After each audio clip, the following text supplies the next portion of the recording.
ஏன் அர்த்தநாரி ஓய்வெடுத்தியா? இப்போ நீ ஃப்ரெஷ்ஷாக இருக்கியா?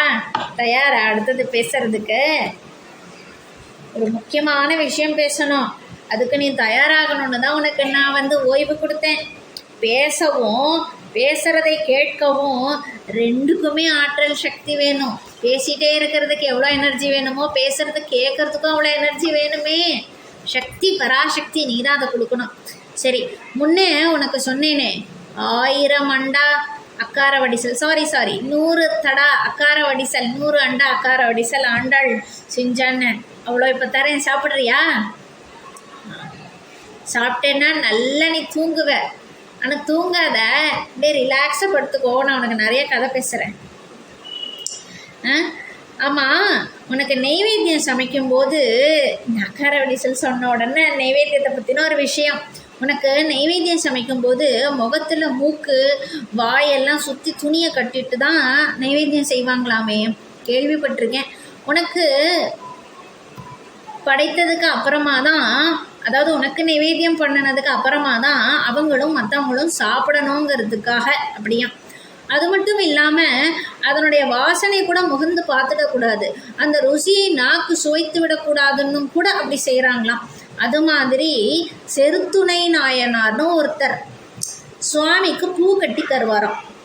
கழற்சிங்கராஜாவின் மனைவி சுவாமிக்கு கட்டி வச்சிருந்த பூவின் மேலே ஆசைப்பட்டுட்டாலாம். அதன் அழகான வண்ணங்கள், கலர், கண்ணை கவரும் அழகு, மூக்கின் வழியாக முகர்ந்து பார்த்த வாசனை, இதெல்லாம் சேர்ந்து, இந்த வாசனை எல்லாம் சேர்ந்து, அந்த கண்ணுக்கு பார்க்குற அந்த கலர் எல்லாம் சேர்ந்து அவளுக்கு அப்படியே ஒரு ஆசை அந்த பூ மேலே, அந்த ராணிக்கு. இதனால் கவரப்பட்டு அந்த மலர்களை அவளே எல்லாத்தையும் சூடிக்கணும்னு கிட்ட போய் அதை எடுத்து முகர்ந்து பார்த்துட்டாளாம். அவன் வாசனை பார்த்துட்டாளாம்.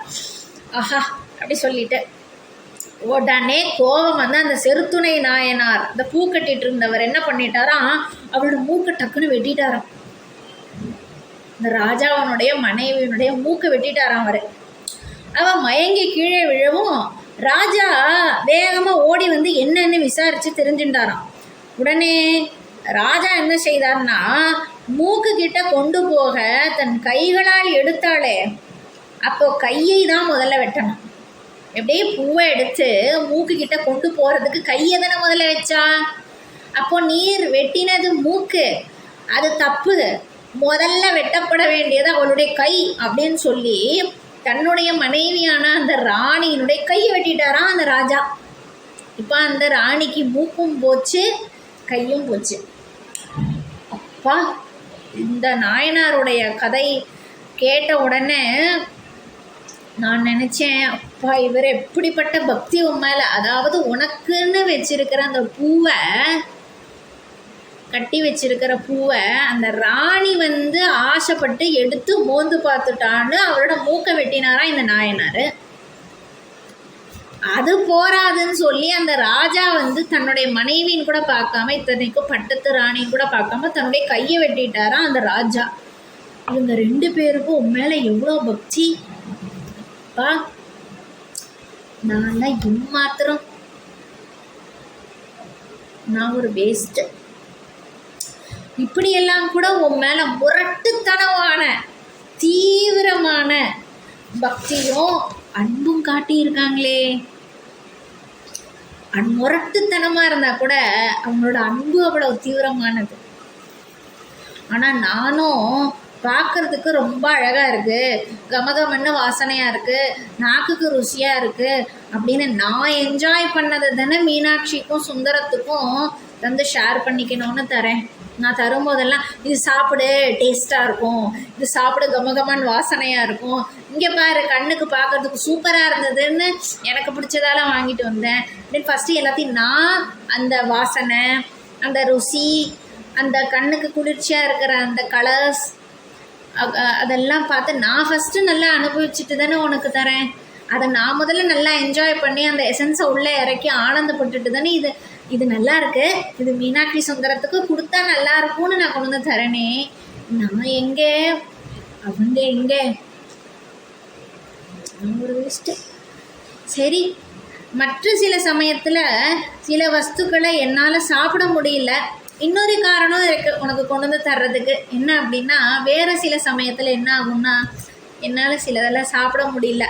பார்க்குறதுக்கு நல்லா இருக்கும், சாப்பிட்ணுன்னு ஆசையாக இருக்கும், ஆனால் சாப்பிட முடியல. சாப்பிட்டா மூச்சு திணறல் வருது, இருமல் வருது, ஜுரம், குளிர், உடம்புல நீர் கொத்துக்கிறது, நுரையீரல்ல மூச்சோட அவஸ்தையாகிறது, குடலில் புண்ணு வருது, அஜீரணம் வருது, சாப்பிட்டா ஜீரணம் ஆகிறதுல அஜீரணம் ஆகிடுது. இந்த மாதிரி இத்தியாதி ஏகப்பட்ட கோளாறு இந்த உடம்புல. இதன் காரணமாக என்ன தோணுன்னா, சரி நாள் தான் சாப்பிட முடியல, மீனாட்சி சுந்தரத்துக்காவது தருவோம், போனால் போட்டோம், மீனாட்சி சாப்பிடட்டும் அப்படின்னு சொல்லி வேற நான் சில சமயத்தில் தரேன்.